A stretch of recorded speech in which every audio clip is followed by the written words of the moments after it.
Hai sahabat, senang Anda sudah menonton video-video saya yang saya tayangkan lewat channel YouTube saya. Saya percaya Anda sudah like, Anda sudah subscribe, sehingga setiap kali saya menayangkan video-video saya yang baru, Anda pasti tidak akan pernah ketinggalan. Jika Anda merasa diberkati lewat video-video saya, maka dengan kerendahan hati saya memohon, berkenanlah Anda share juga kepada keluarga-keluarga yang lain agar mereka juga mendapat berkat yang sama. Sengaja video-video saya isi dengan pelajaran-pelajaran Alkitab yang akan menjadi berkat bagi setiap keluarga yang mengikutinya. Mereka akan berhasil mengajar mendidik anak-anaknya menuju kepada kesuksesan, kebahagiaan, dan keselamatan yang Tuhan sudah siapkan. Oleh karena itu, jangan pernah tinggalkan video-video saya. Ikuti terus lewat channel YouTube Roni Suwono. Shalom.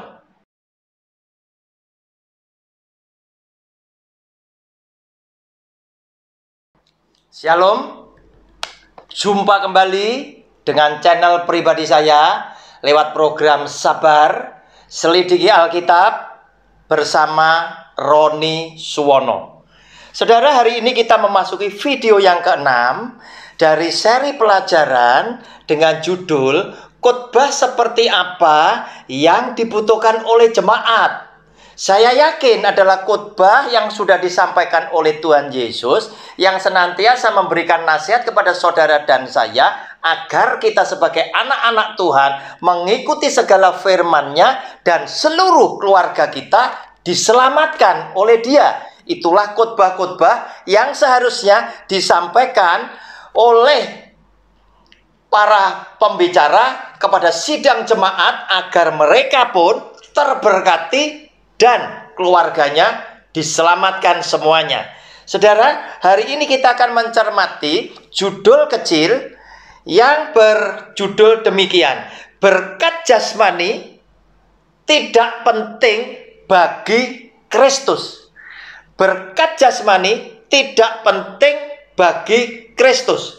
Saudara, kita mau saksikan lebih dulu Matius pasal yang ke-6 ayat yang ke-25 sampai dengan ke-34 yang demikian bunyi firman-Nya. Judul bacaannya adalah hal kekhawatiran. Karena itu aku berkata kepadamu, janganlah khawatir akan hidupmu, akan apa yang hendak kamu makan atau minum. Dan janganlah khawatir pula akan tubuhmu, akan apa yang hendak kamu pakai. Bukankah hidup itu lebih penting daripada makanan, dan tubuh itu lebih penting daripada pakaian? Pandanglah burung-burung di langit, yang tidak menabur dan tidak menuai dan tidak mengumpulkan bekal dalam lumbung, namun diberi makan oleh Bapamu yang di sorga. Bukankah kamu jauh melebihi burung-burung itu? Siapakah di antara kamu yang karena kekhawatirannya dapat menambahkan sehasta saja pada jalan hidupnya? Dan mengapa kamu khawatir akan pakaian? Perhatikanlah bunga bakung di ladang, yang tumbuh tanpa bekerja dan tanpa memintal. Namun aku berkata kepadamu, Salomo dalam segala kemegahannya pun tidak berpakaian seindah salah satu dari bunga itu. Jadi jika demikian, Allah mendandani rumput di ladang yang hari ini ada dan besok dibuang ke dalam api, tidakkah Ia akan terlebih lagi mendandani kamu, hai orang yang kurang percaya? Sebab itu janganlah kamu khawatir dan berkata, apakah yang akan kami makan? Apakah yang akan kami minum? Apakah yang akan kami pakai? Semua itu dicari bangsa-bangsa yang tidak mengenal Allah. Akan tetapi Bapamu yang di surga tahu bahwa kamu memerlukan semuanya itu. Tetapi carilah dahulu kerajaan Allah dan kebenarannya, maka semuanya itu akan ditambahkan kepadamu. Sebab itu janganlah kamu khawatir akan hari besok, karena hari besok mempunyai kesusahannya sendiri. Kesusahan sehari cukuplah untuk sehari. Saudara yang dikasihi oleh Tuhan, judulnya tentang hal kekhawatiran. Di situ di ayat ke-25 dikatakan, karena itu aku berkata kepadamu, janganlah khawatir akan hidupmu, akan apa yang hendak kamu makan atau minum, dan janganlah khawatir pula akan tubuhmu, akan apa yang hendak kamu pakai. Saudara, selalu saja manusia khawatir itu dengan apa yang bisa dia makan, apa yang dia bisa minum, dan apa yang dia bisa pakai. Saudara, manusiawi sekali. Kenapa? Karena tokoh Alkitab kita yang bernama Yakub itu pun juga mempunyai kekhawatiran yang sama. Ketika Yakub harus pergi meninggalkan kedua orang tuanya demi menyelamatkan diri dari amukan Esau sebagai kakaknya yang hendak membunuh Yakub, maka dia melarikan diri ke negeri Mesopotamia, yaitu negeri pamannya yang namanya Laban. Dia bermalam di Betel. Kemudian di Betel dia bermimpi. Sepertinya terjadi yang sesungguhnya. Dia bermimpi. Dia melihat sebuah penglihatan yang membuat dia gentar dan takjub bahwa tempat ini adalah gerbang pintu Allah. Saudara, dia ngelihat dari langit sampai ke bumi ada sebuah tangga.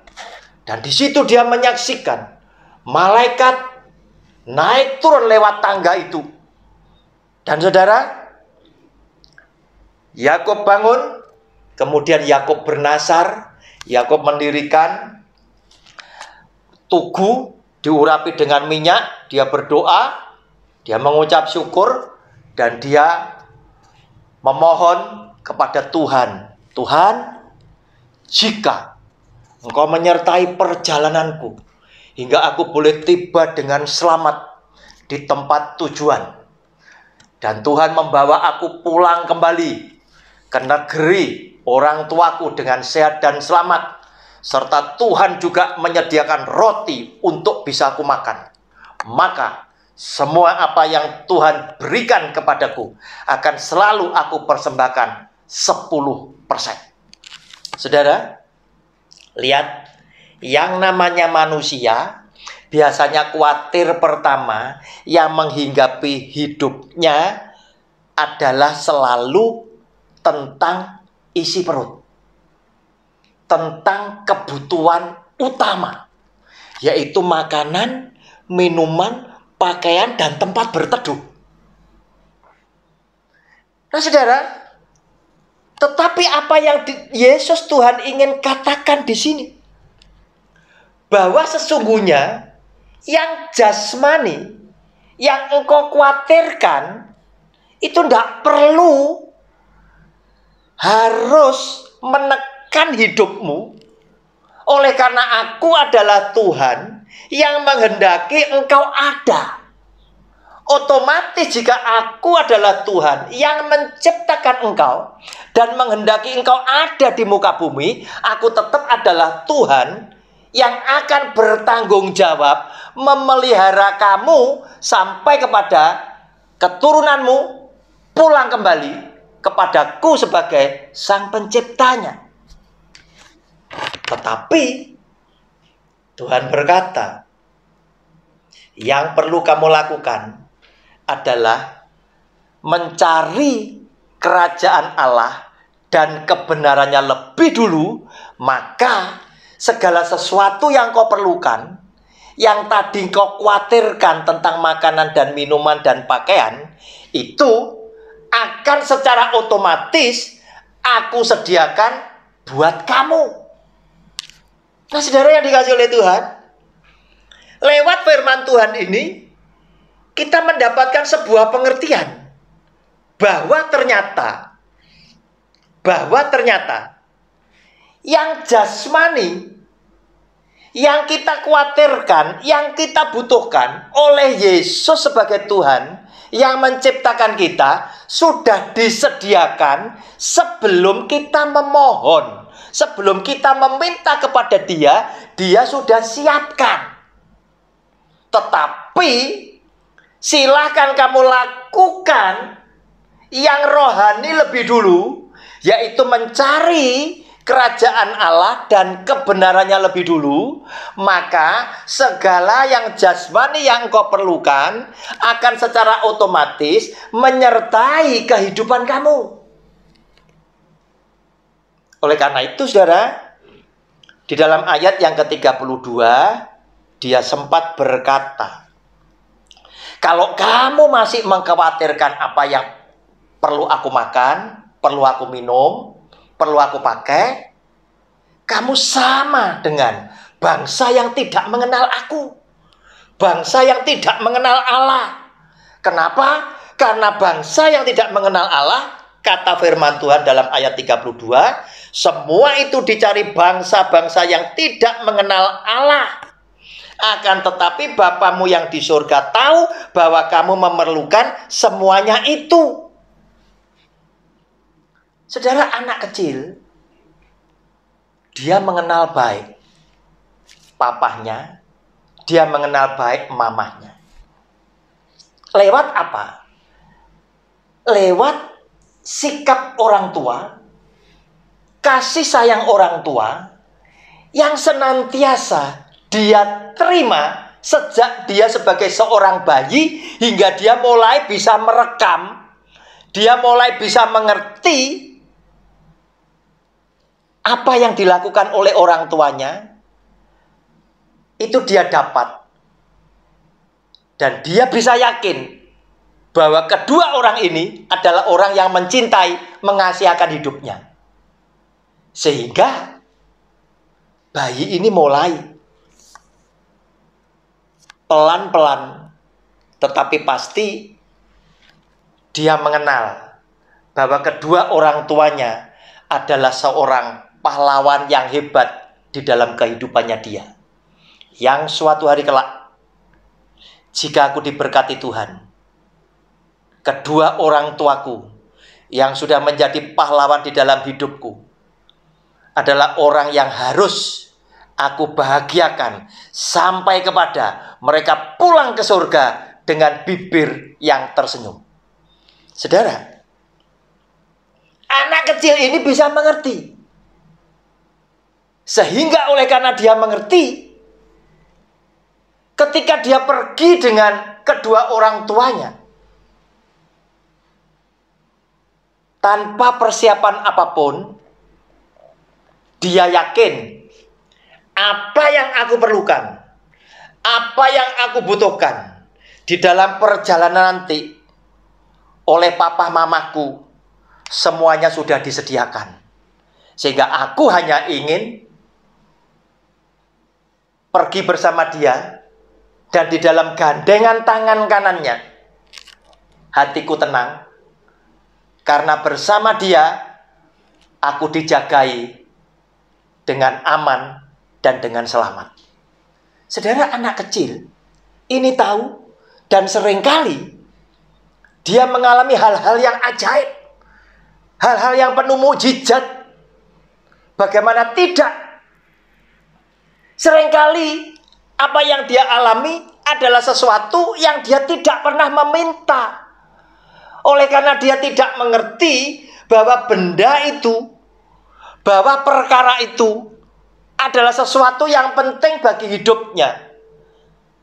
Dia tidak pernah tahu, dia tidak pernah mengerti.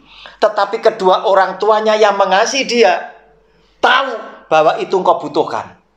Saudara, memasuki musim penghujan, anak kecil nggak tahu kalau nanti bisa cuacanya berubah menjadi dingin. Yang biasa tidur tanpa pakai selimut tidak apa-apa, Tetapi di musim-musim tertentu, di daerah-daerah tertentu, mungkin dinginnya sampai menusuk kepada tulang. Anak kecil menjalani pengalaman yang pertama. Dia adalah orang yang tidak pernah tahu bahwa mendadak kondisi alam itu berubah dan dibutuhkan selimut, dibutuhkan jaket, dibutuhkan baju penghangat untuk membuat agar supaya dia tidak kedinginan. Dia tidak mengerti. Tetapi bukankah ini adalah sebuah mukjizat bagi hidupnya? Lewat kedua orang tuanya, tanpa dia tahu, tanpa dia mengerti, kedua orang tuanya, papahnya dan mamanya, sudah membelikan dan menyediakan bagi dia. Bahkan mungkin tidak cuma satu potong, mungkin ada beberapa biji, beberapa lembar dibelikan. Dan dia baru mengerti.